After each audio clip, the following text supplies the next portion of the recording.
How's it going, everyone? My name is Matt Leighton. Welcome back to another episode of the Shawn and Matt Show. It is Thursday, July the 9th, and today we're going to be talking about a COVID-infected house that an agent showed, a financial expert's hot take on the real estate market, and virtual brokerages. Shawn, how's it going today?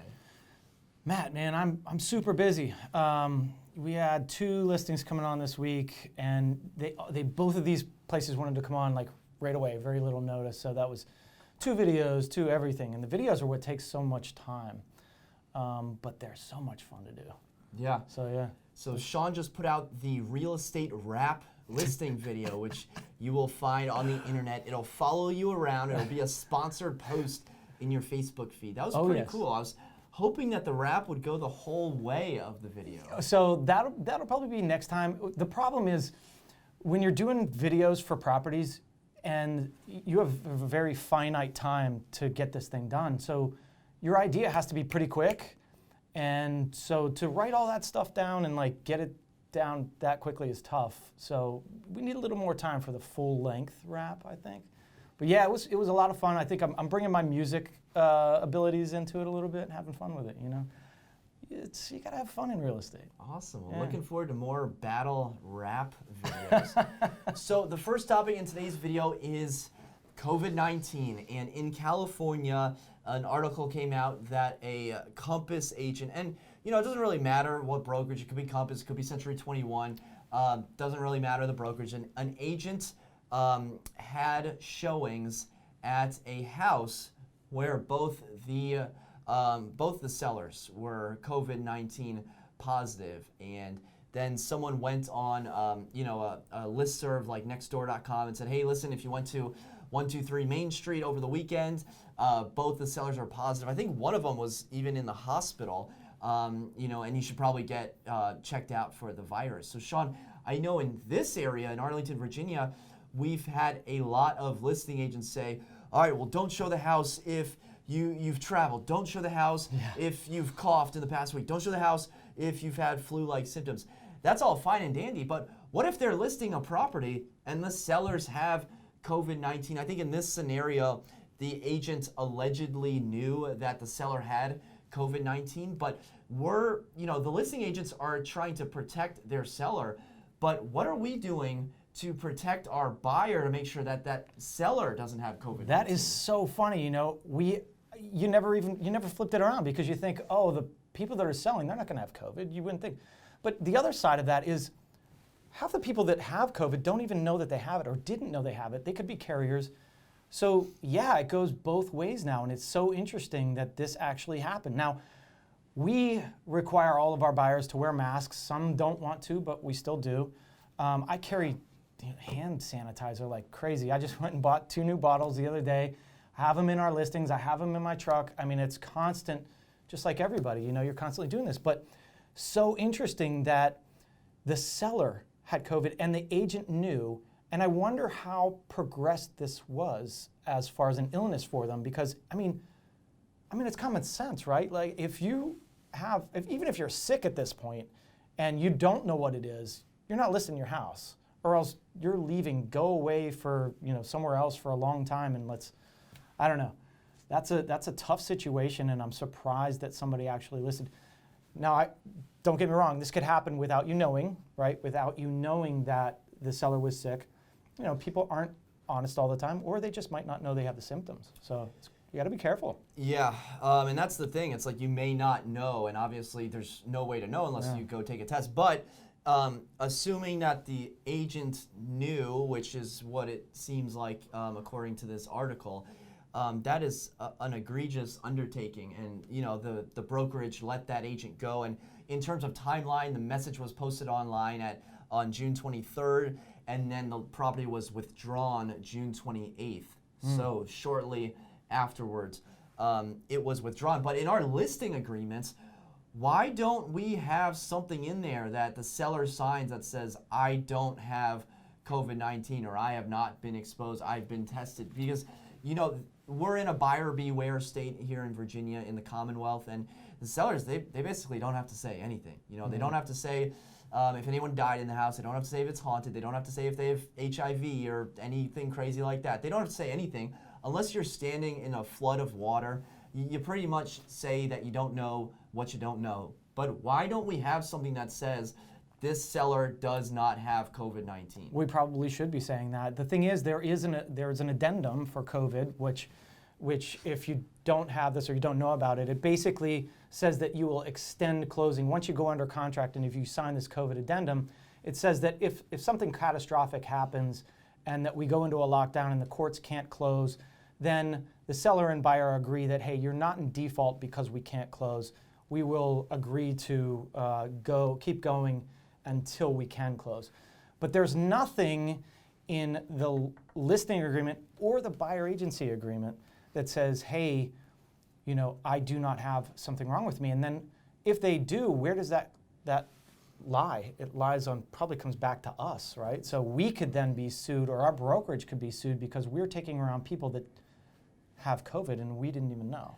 So that brings me to you brought up a great point. So if this agent knew that the sellers had COVID-19 and then showed buyers the house of the sellers that had COVID-19, the buyer gets COVID-19 and then gets hospitalized and then misses work or something terrible happens, that falls back on the agent as an egregious, almost malicious act to put a buyer in danger like that. You know, this is California. That's got lawsuit written. Yeah, Everyone gets sued in California. Yeah. That's got lawsuit written all over it. That's the worst place to do it. Yeah.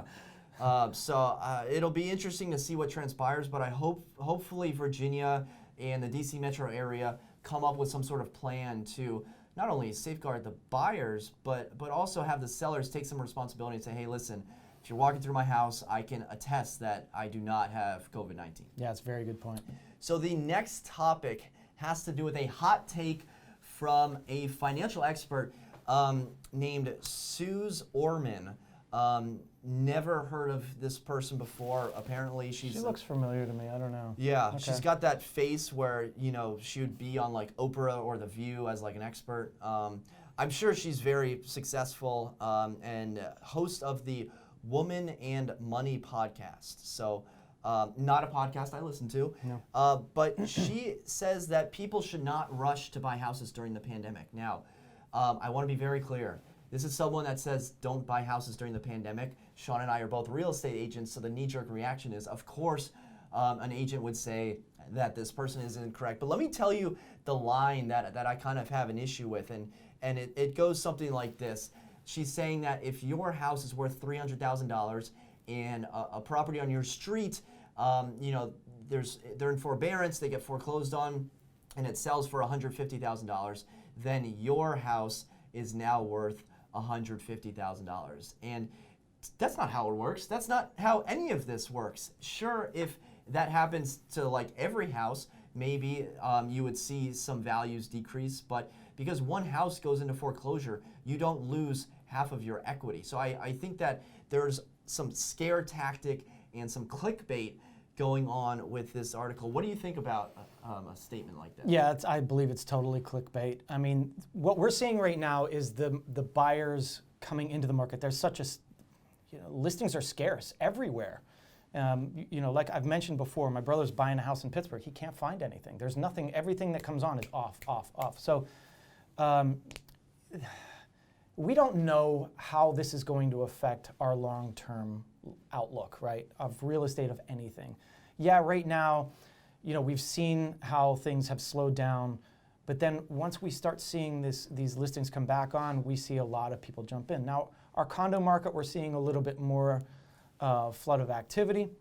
Can this cause prices to go down? Yeah, but how many people are going to be foreclosed on in the next month? Now, I've seen it in 2008 when everything went crazy, and yes, that would bring your values down if we do reach some sort of pandemic in the economy like that. But one person foreclosing isn't going to do it, and that happens all the time in a lot of different areas. And when an appraiser looks at it, he's going to look at it as kind of an outside sale because it was Toss it. If you have enough comps that support your value that actually sold on the market, That's what they're going to be looking at. And they'll note, I'm no appraiser, but I believe they'll note that there was a foreclosure in the area. But I mean, if you've got the comps there, then you should be fine. She also goes on to say that as employees can work from home, there's going to be people leaving big cities, so your neighborhood is not going to be as valuable in a few months. To me, that's again more of a scare tactic. I mean, I get the point that maybe you don't have to live in the middle of San Francisco, but I think the belief that everyone's just going to go live on a farm by themselves is totally false. And saying that your neighborhood might not be as valuable in a few months. She also goes on to say not to buy until October, November, December. So she's saying your neighborhood's not going to be as valuable, but then she's also saying that buyers shouldn't buy until a couple months from now. So wouldn't that mean there'd be more buyers, unless she's thinking that all these buyers are going to go to the exurbs? I just think that these are a lot of blanket statements that don't really hold a lot of weight. Yeah, I agree with you. Are you going to move to Loudoun County? Zero chance. Zero chance. Me too. Not moving there. And I think the majority of people in this area are here because they love the area, right? And yeah, they have jobs, but they can now move around a little bit. But I think the majority of people are going to stay here. I don't think it's going to be a mass exodus. I think our property values are going to be fine unless we see something catastrophic, right? What was your other point on that?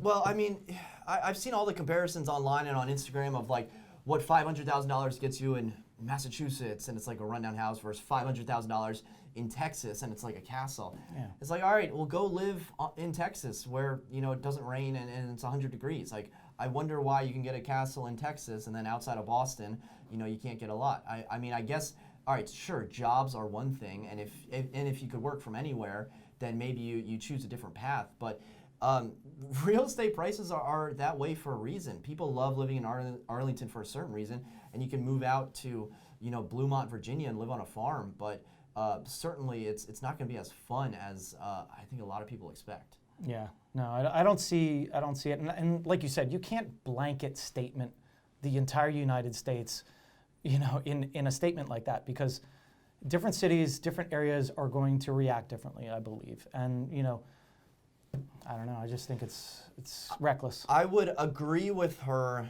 that people shouldn't rush into buying a house in a pandemic. If you're looking to buy a house and there's a global pandemic, all right, make sure you have a 6-month emergency fund. Make sure you're fully contributing to your 401k. Make sure you don't have any credit card debt. Make sure you don't have a high car payment.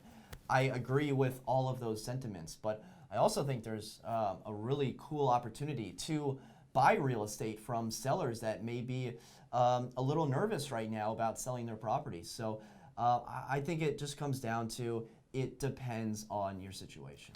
Always depends on your situation. If you need to sell and you need to buy, then do it. I just did it. And so I didn't change my opinion. I didn't go rent for a long time. We found the house that we wanted. We're going to buy. If the value goes down, then it goes down. It'll come back up. And that's the way you've got to think. If you're looking to gain value all the time on real estate, you're probably going to lose. You're probably going to make the wrong decisions. Make the decisions that your life depends on, that you want to make for your life choices, and that'll be the right decision, right? I couldn't have said it better myself. That was well said. Thanks, buddy. All right, and our last topic is about virtual brokerages. And Shawn and I have kind of talked about the value of a brokerage and the different brokerages, and what's the value of a brokerage, and why would you choose one brokerage versus another, whether you're a real estate agent or whether you are a seller looking to sell their property. And I've heard of sellers that are like, oh, well, I went with this brokerage, I went with that brokerage, and what struck me is they just went with a brokerage and then they just chose whatever agents they were assigned to, essentially thinking that, oh, well, because I'm with this brokerage. I talked to one agent and he was like, oh, well, our properties, we have an office in London and people walk by our office and I have my property listed on the window. It's like, really? Someone's really going to buy your Fairfax, DC Virginia. Yeah. I'm walking, I want that. Someone, walking in London really wants, like, I don't think that's how people buy real estate. I don't think they walk by a store, 6,000 miles, I don't know how far away? 3,500 miles, somewhere around there. I literally, if you were to tell me how far away is London from here, it could be like 5,000, it could be 20,000. I don't know. Yeah. How No, far I away think is it's the probably ocean? 3,000 to 4,000 miles. I think Okay. because 'Cause I think California is 3, right? Yeah. Yeah. So if you go that way, blah, blah, blah. Yeah. I'm going to say it's 3,642 miles. Let's look that up. I'll put it That's up. my prediction. But yeah, I mean, I was like, all right, so that's the value of your brokerage. You hang a flyer in London for like commuters to walk right by it. So the point, we got a little bit off track. The point of all this is the pandemic is expediting the virtual brokerage model, and the by far the leader of the virtual brokerage model is eXp Realty, because back in the day, back in 2015, everyone was going to the office, right? We had the weekly sales meetings, we had the pizza, we had the beer, we had the soda. It was a hangout. Everyone would come, we'd go, and then we all get in the same car and go on the broker tours. That doesn't happen anymore. We have the online, the virtual sales meetings that some people attend, some people don't attend. But then it really comes down to what is the value of a brick and mortar brokerage. And eXp is just crushing it in terms of growth. And yes, they are newer. So when you see the growth numbers, it's like, well, if you do 0 deals and then you increase it to 1 deal, it's like you've increased it an infinity amount. But they're growing exponentially. EXP. Very good, man. Their stock, thank you, sir. Their stock is up recently. They're not huge in this area. They're pretty big in California, Texas, and some of the middle America markets. What I'll say about eXp, I've met a few at different conferences in different areas, California and New York, whatever, and they're always recruiting. And you know why they're always recruiting? Anybody that hires under you, then you get a piece of the pie, right? So that's from what I've seen and what I've heard. There is compensation for having someone that you recruit join eXp and continue to do deals for eXp. But the funny thing is, I talked to this guy, briefly, and he was like, "Yeah, you should come to eXp or whatever." And he's like, we were talking about like, "Oh, how much you make?" He's like, "I make more than that, and I don't even sell any real estate," basically, because he just recruited all of these people. So he doesn't even do anything. He's just making. Anyways. So eXp, they do a lot of revenue sharing. And Keller Williams does revenue sharing as well, but eXp revenue sharing, stock options, recruitment options. I watched a training, an eXp recruitment video, if you will, on YouTube. I gotta say, it was a pretty well thought out, pretty legit. I thought everything was great. They don't have office space. They may have office space programs, or you kind of have to just get your own. But they do have a lot of really cool online trainings. And then, if you need broker support, like Shawn and I, if we want to call our broker, we can call her, but she might be busy, or she might be at lunch, or she might be out and about. She's always available. She's always available. But at eXp and other virtual brokerage models, you basically just get like 6 brokers that are just always available to answer any of your questions. So, Shawn, in the next like 5 to 10 years, where do you see virtual brokerages in terms of the brokerage landscape? Yeah, I think everybody's going virtual at this point, right? I mean, we all are. We're all living the virtual life. Are the brick and mortar offices going to need to be there? Probably not, but I think again, we can't blanket statement everybody. I think there's a lot of people that need to go to an office to feel productive. And it's just like that in the real estate industry. So there's always going to be those people that need to go to the office to learn, and that's the way they do things. We don't necessarily have to go to the office. And think about the newer people. The newer people, yeah, you can learn everything online, but until you have that on-the-ground experience and you're following somebody on the ground or going to the office and learning in person, there's a lot to be said for that. And I think that if you're just doing the virtual thing, you're missing out on a lot of the core values of the core things you need in real estate, personally. As you progress in real estate and you learn everything, you know it, then I think it's easier to go that virtual route because you don't really need the help as much anymore because you've done it so many times. So I could see the more experienced agents, the people that don't need the help, going to something like that very easily. Yeah, I think if you already have a stable real estate business and you want to save on some fees, save on some broker fees, like you don't go into the office anyways, and then maybe you want to bring on a few agents and then you can make some more money that way. If you already have a business and you move it to EXP, I think that makes a lot of sense. But if you're a new agent and you're kind of looking for like the cheapest thing out there or whatever, you really got to put in the work, because they'll have the trainings, but you know, they're not gonna maybe have that like one-on-one support that going into an office, meeting with someone face-to-face would have. Absolutely. There's so many people that have joined different brokerages for the money, right? For like, oh, I'm gonna make this much money, but they don't do any deals because they're not learning or they're not getting the experience that they need. And that's why it's important when you're starting out to kind of start under a team, to learn through that team. Otherwise, you're just flailing your arms, right? And that's the same with the brokerages. There's a lot of brokerages out there that'll teach you what you need to know, give you that experience, and if you don't have it, you're going to be so far behind all these other agents that are just booming, right? I'm predicting EXP is going to increase their presence in the DC metro area. We saw Compass increase their presence pretty significantly when they came onto the scene in 2015 or 2016, whenever that happened. I remember saying to you, like, remember that conversation? Yeah. I was like, Compass, like, what's Compass? You know, that was at the very beginning. Well, they're doing pretty well for themselves. Yeah, they did really well. They're crushing it. Yeah. So I think once EXP is a little more well known, and it's also that recognition with the consumer. It's like consumer, you walk in for the listing presentation, they say EXP.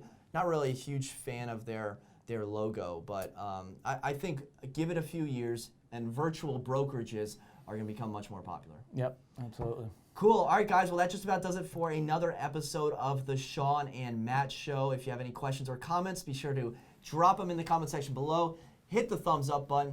We'll see you in the next video. Thanks for watching.